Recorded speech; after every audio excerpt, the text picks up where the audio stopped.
Staver, and I teach specialized services at Parkside Elementary, grades 2nd through 5th. And I'm Beth Gokin, and I teach 4th grade at Parkside Elementary. We interviewed the Promise Council to talk to them about our community project, and we also presented to our PTO on the findings that we found out from the Promise Council, as well as the E-Free Church here in town. Mm-hmm. Our PTO was very receptive. They were very interested in the information that we were sharing with them, and they really wanted to find out more about, all of the different services and things that Promise Council provides for our under-resourced students at our school. When talking to the Promise Council, some of the things that our PTO were interested in finding out more about were the grandparents scholarship and the school shoe fund that they do for kids that are in need of shoes. Mm-hmm. And we gave them further information about that. I know myself, after talking with Jan, I was just so impressed with her as an individual and the things that she does for our community and schools. It really made me stop and think about how do I see myself contributing more to my community and my school.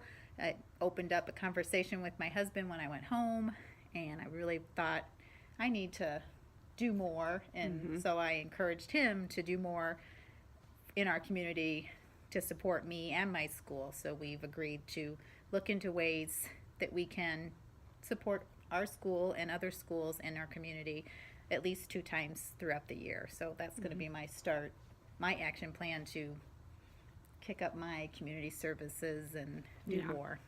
Also, as a result of our presentation and the information that we gave, Jan, who's in charge of the Promise Council, she has formed a committee of people who have their meeting here at our school, and they have various members on this committee who will help to facilitate between the teachers and the commit and the Promise Council, what the specific needs are of the various students in our school. So I just thought that was a really positive outcome, and will be very beneficial to our school especially, and for myself personally too. I just was really struck by just the amount of need that there really is in our school when you really stop to think about it. And after talking with Jan and to make sure myself as a classroom teacher, to make sure that I am making sure that all of the students within my own classroom, that all of their needs are met, and knowing that the Promise Council is a great resource for that, just making sure that I am communicating that to my students' parents and acting as the liaison, so to speak, between the Promise Council and my students and their parents. I was really excited that we're going to have a committee here that works with Jan. I know in my classroom I have several students that really have a strong need for the things that the Promise Council provides, and as their teacher, I will just work closely with their families and themselves to find out what those needs are, and then just knowing that I'm going to be able to go to that committee and get what they need is awesome to me. So I'm excited about also just working with them and having that resource available to us. Yeah, this was a really good project. I think it was very helpful, and it really opened our eyes to some things, or at least brought it more to the forefront of our attention, and meeting our students' needs, both academically, emotionally, physically. That's our job. Right. So. Yeah, and it's just nice to do a course like this and be reminded that there's a bigger picture, and sometimes in our jobs we get so tied up in our day-to-day stuff that we sometimes forget about everything that's out there for us, and I think it was a great project to remind us of that, and we'll be able to use it going forward. All right. Thank you. Thanks. I'm Tara Kagi doing my reflection for our community investigation. We interviewed the E-Free Church in Bloomington Normal, and then also the Promise Council, who helps many schools in Bloomington and Normal. After reflecting on the needs that they stressed, most of them need volunteers and manpower, so that's kind of where my focus has turned. I've been examining different things that we do in our school. I work for the social committee here, so we have been trying to implement more community involved events rather than just social interactions for our staff. We've already done one interaction with Midwest Food Bank, and we have another one on the calendar for January.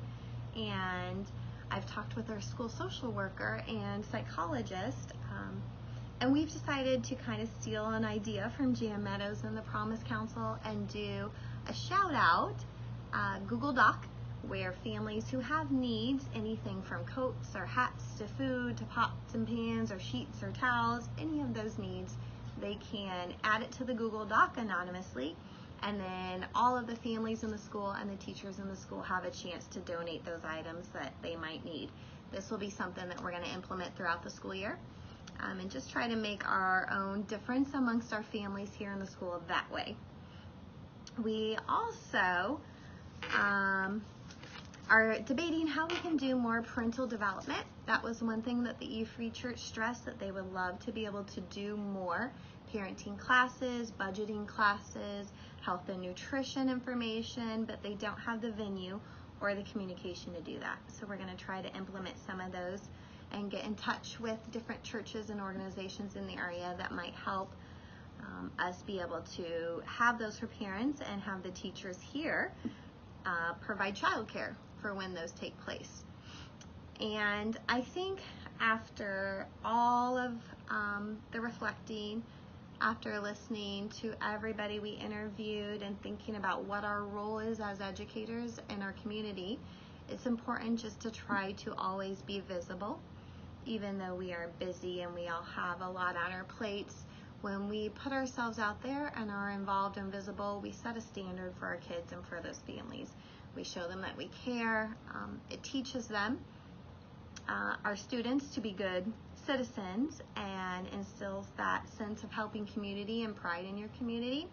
And also it just shows our families that we value their kids in the classroom, and we value their kids outside of the classroom.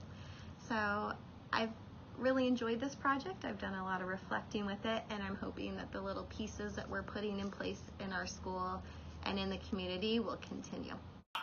So, hi, my name is Lauren Thomas. I'm a fourth grade teacher at Barksdale Elementary School in Champaign, Illinois. And I first want to say I'm very grateful for this class because I think it gave all of us the opportunity to really just start having the conversations that we need to have in education and giving us the tools to be able to articulate what we are feeling. I often feel like I have a lot of strong opinions, but I don't know how to say what I want to say or what I need to say. And so this is so helpful just to have, I feel empowered to begin the work to advocate better for my students. I was very encouraged by this project that we've been doing because I think it was inspiring to see all of the resources that students and families have in Bloomington. And my goal as a teacher and as an educator in Champaign is how can I access the resources that our community has and bring them to my school and my students and my families. I think when we work together, educators in the communities, we do the best for our students. And so I'm excited to begin that work here in Champaign.